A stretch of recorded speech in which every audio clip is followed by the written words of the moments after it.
Hi పిల్లలు. ఈరోజు మనం నేర్చుకుంటున్న కథ పేరు ఆవు పులి. అనగనగా ఒక అడవిలో పెద్ద పులికి ఆకలి వేసి ఆహారం కోసం అడవి అంతా తిరుగుతుంది. ఇంతలో ఒక ఆవు పచ్చికలో మేత వేయడం చూసి ఇక తనకు మంచి ఆహారం దొరికిందని ఆ ఆవు దగ్గరికి వచ్చి తినడానికి సిద్ధమవుతుంది. అంతలో ఆ ఆవు తను చనిపోతే తన లేగదూడకు ఎవరు పాలిస్తారు? ఉదయం సరిగ్గా పాలు ఇవ్వకుండా మేతకు వచ్చాను అని మనసులో బాధపడుతూ పులిని చూసి, అయ్యా, నేను ఈ మధ్యనే ఈనాను. నా పిల్ల ఇంకా నా పాలు తాగుతూనే ఉంది. అది పాలు తాగడానికి నాకై ఎదురు చూస్తూ ఉంటుంది. నాపై దయ ఉంచి నా బిడ్డకి పాలిచ్చి రావడానికి అనుమతి ఇవ్వండి.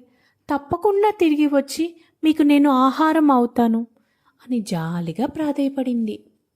ఆవు మాటలు ఎందుకో పులికి నమ్మబుద్ధి వేసి, సరే, నాకు బాగా ఆకలిగా ఉన్నా నీ మీద జాలితో నీకు అవకాశం ఇస్తున్నాను, వెళ్ళి త్వరగా రా అని చెప్పింది.